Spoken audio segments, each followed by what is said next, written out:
Welcome back to our channel Shri Medha maths tutorials POLYCET 2025 exam OMR షీట్ని ఎలా fill చేయాలో మనం ఈ వీడియోలో నేర్చుకుందాం. ఫస్ట్ మనకిచ్చిన ఓఎంఆర్ షీట్ అయితే ఇలా ఉంటుంది. ఫస్ట్ మనం నేమ్ ఆఫ్ ది క్యాండిడేట్, మనం నేమ్ కూడా దీన్ని ఇలా సర్కిల్ చేయాల్సి ఉంటుంది. మీరు ఇక్కడ చూసుకున్నట్టయితే ఏబిసి అంటే ఫస్ట్ మీ నేమ్లో ఏ లెటర్ ఉంది. ఫస్ట్ మనం చూసుకున్నట్టయితే ఎస్ అంటే ఎస్ని నేను ఇక్కడ ఫస్ట్ లెటర్లో ఎస్ని సర్కిల్ చేయాలి. నెక్స్ట్ ఆర్ ఉంది కదా అని చెప్పి ఇక్కడ ఫస్ట్ లైన్లో నేను చేయకూడదు. నెక్స్ట్ సెకండ్ లైన్లో ఎస్ఆర్, తర్వాత ఈ ఎక్కడుందో చూడండి,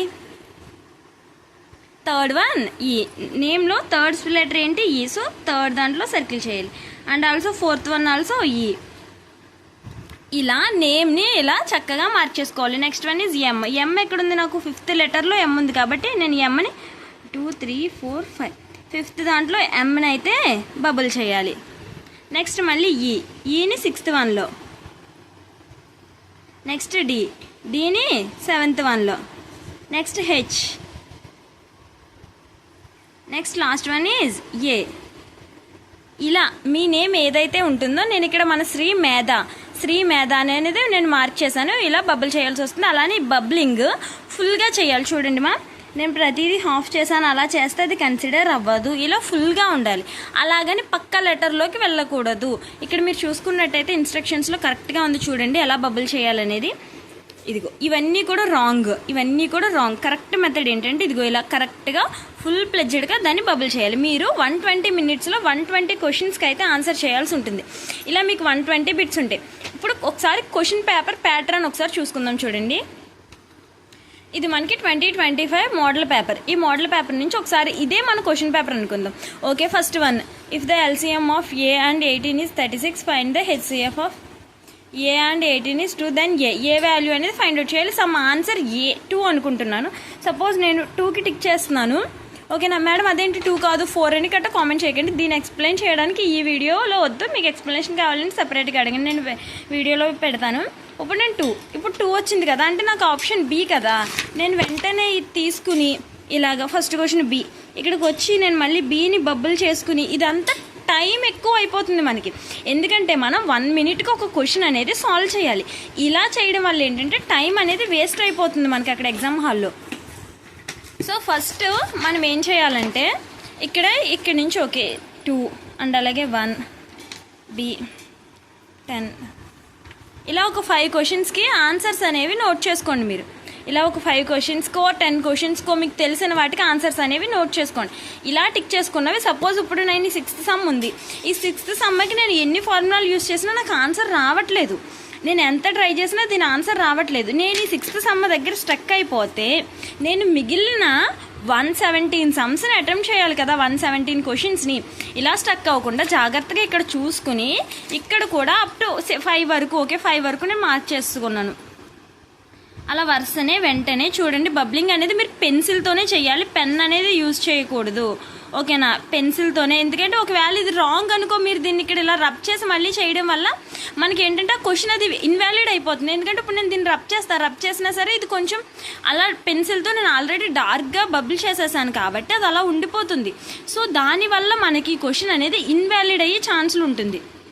సో ఇప్పుడు నేను ఇక్కడ ఆల్రెడీ ఓకే ఇది నేను 2 టిక్ చేసుకున్నా, ఇది 2 కాదు, నేను మళ్ళీ రీచెక్ చేసుకుంటే ఆన్సర్ 1 అవుతుంది. అంటే నేను థర్డ్ క్వశ్చన్కి ఇప్పుడు 1 టిక్ చేయాలి. అంటే ఇప్పుడు నేను థర్డ్ క్వశ్చన్కి ఇక్కడ 1 అనేది టిక్ చేసుకోవాలి. సో దీనివల్ల ఏమవుతుందంటే ఫస్ట్ మనం క్వశ్చన్ పేపర్లో ఒక 10 or 5 సమ్స్కి ఆన్సర్స్ చేసుకుని ఓఎంఆర్ షీట్లో టిక్ చేసుకోవడం వల్ల ఏమవుతుందంటే మనకి మిస్టేక్స్ జరిగే ఛాన్సెస్ తక్కువ ఉంటాయి. అండ్ అలాగే సపోజ్ ఇప్పుడు నాకు 6th క్వశ్చన్ రాదనుకో, నేను వెంటనే 7th క్వశ్చన్కి మూవ్ అయిపోవాలి. వెంటనే నేను 7th క్వశ్చన్కి మూవ్ అయిపోయి 7th క్వశ్చన్ నుంచి బబ్లింగ్ చేసుకుంటూ వెళ్ళిపోవాలి. ఎందుకంటే క్వశ్చన్ నాకు రాదు. సో నేను దీని మీద అంత టైం పెట్టాననుకో, రిమైనింగ్ వాటికి నాకు టైం అనేది సరిపోదు. అలానే మనం 120 బిట్స్కి కూడా ఇక్కడే ఆన్సర్ చేయాలి. అండ్ అలాగే స్టూడెంట్ సిగ్నేచర్ ఇక్కడ చేయాలి. మీరు 10th క్లాస్లో ఎలా అయితే చేశారో అలానే చెయ్యండి, సేమ్ యాజ్ ఇట్ ఈజ్. అర్థమవుతుందా? మీరు 10thలో సపోజ్ ఎస్ శ్రీ మేధా అని ఉందనుకోని, మీరు 10th క్లాస్లో ఎస్ మేధా అని సైన్ చేసి ఉంటారు. దాన్ని మీరు చేంజ్ చేసుకుందామని ఇప్పుడు శ్రీ మేధా అని చేంజ్ చేయాలనుకుంటున్నారు అనుకో, వద్దు. అక్కడ ఎలా అయితే రాసారో అలానే రాయండి. లేదు అక్కడ శ్రీ మేధా అని రాసి ఇక్కడ ఎస్ మేధా అని రాద్దాము, అలా వద్దు. మీరు 10th క్లాస్లో ఏదైతే సైన్ చేశారో మ్యాక్సిమం అదే సైనేజ్ చేయాలి. అండ్ అలాగే ఫస్ట్ నేను ఇంట్రడక్షన్స్ చెప్పకుండా క్వశ్చన్ పేపర్ దగ్గరికి వెళ్ళిపోయాను. మీ రోల్ నెంబర్ని కూడా సపోజ్ ఏదో 2-5తో స్టార్ట్ అవుతుంది కదా మనకి రోల్ నెంబర్ 2-5 ఇలా రోల్ నెంబర్ని కూడా మీరు ఇక్కడే ఇలా మార్క్ చేయాల్సి వస్తుంది, డేటు, ఎగ్జాము. అలానే మీకు ఇక్కడ సెట్ ABCD 4 సెట్స్ ఉంటాయి, 4 or 3 సెట్స్ ఉంటాయి. మీకు ఏ సెట్ వస్తుందో నెంబర్ అదే బెంచ్ సిట్టింగ్ని బట్టి బెంచ్ వైజ్ మనకి ఇలా సిట్టింగ్ ఉంటుంది కదా, ఒక బెంచ్లో 2 members ఉంటారు కదా, ఇలా బెంచ్ సెట్టింగ్. అలా అయితే ఇక్కడ ఏ పేపర్ వచ్చిందనుకో ఇక్కడ B పేపర్ వస్తుంది, ఇక్కడ C పేపర్ వచ్చిందనుకో ఇక్కడ D పేపర్, అలా 3 or 4 ఉంటాయి. ఆ పేపర్ కోడ్ని బట్టి మీకు వస్తుంది, అందరికీ సేమ్ ఉండదు. అంటే సపోజ్ మనం ఏమనుకుంటాం, మన ఫస్ట్ కూర్చున్న వాడు 4th క్వశ్చన్కి C ఆప్షన్ పెట్టాడు, కానీ నీకు ఆ 4th క్వశ్చన్ 8th క్వశ్చన్లో ఉంది. నీకున్న 4th క్వశ్చన్కి కరెక్ట్ ఆన్సర్ ఏ అనుకో, నువ్వు పొరపాటున వాళ్ళ దాంట్లో చూసి C పెట్టావు అనుకో, నీకు అక్కడ అది రాంగ్ అయిపోతుంది. అర్థమవుతుందా? క్వశ్చన్ సేమ్స్ ఉండవు. సెట్ ఏలో ఉన్న వాళ్ళకి సెట్ బిలో ఉన్న వాళ్ళకి సేమ్ క్వశ్చన్స్ అనేవి ఉండవు. సో పక్క వాళ్ళ నుంచి మ్యాక్సిమం కాపీ చేయకుండా ఉండడానికి ట్రై చేయండి. అండ్ అలాగే మ్యాక్సిమం టైం సేవ్ చేసుకోవడానికి చూడండి. మీరు 120 బిట్స్ని 120 minutesలో సాల్వ్ చేయాలి కాబట్టి మనం 1 month నుంచి ప్రాక్టీస్ చేస్తున్నాము, కరెక్టే. కానీ 1 month నుంచి ప్రాక్టీస్ చేసిన 120 బిట్స్కి కరెక్ట్గా 120 minutesలో ఆన్సర్ చేయలేము. అండ్ అలాగే ఇంకొక ప్లస్ పాయింట్ ఏంటి అంటే మీలో ఎవరికి కూడా నెగిటివ్ మార్కింగ్ లేదు, మీ ఎవరికి కూడా నెగిటివ్ మార్కింగ్ అనేది లేదు.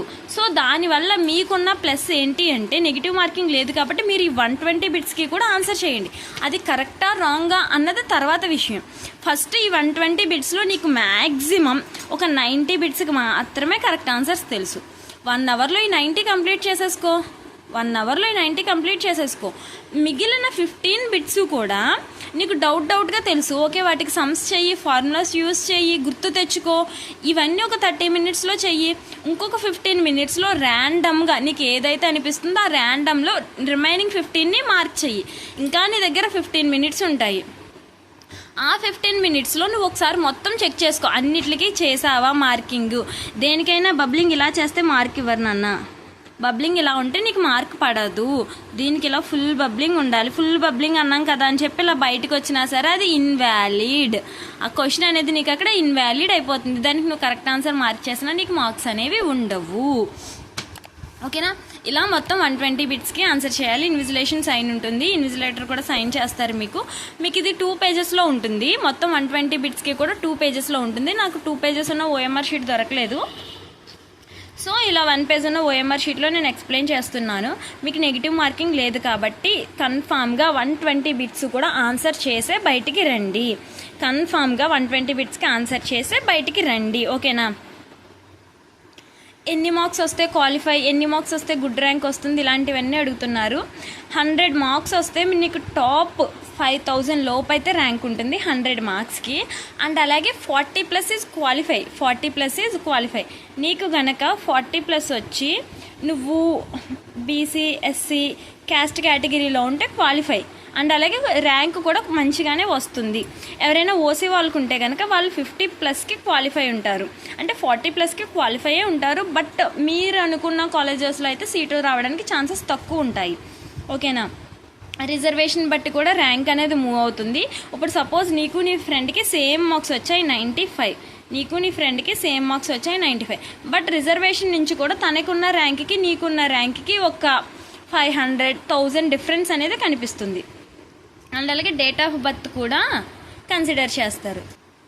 కన్ఫామ్గా 40+ మార్క్స్ ఉండాలి క్వాలిఫై అవ్వాలంటే. కన్ఫామ్గా 40+ అనేది క్వాలిఫైకి. నీకు గుడ్ ర్యాంకింగ్ రావాలి అంటే నువ్వు 90+ మార్క్స్ కన్ఫామ్గా స్కోర్ చేయాలి. మంచి ర్యాంక్ రావాలి, నాకు టాప్ 10 కాలేజెస్లో సీట్ కావాలి, నేను కోరుకున్న బ్రాంచ్లో మాత్రమే నాకు సీట్ కావాలి అనుకుంటే కనుక కన్ఫామ్గా 90+ మార్క్స్ అనేవి ఉండాలి. టైం చాలా తక్కువ ఉంది.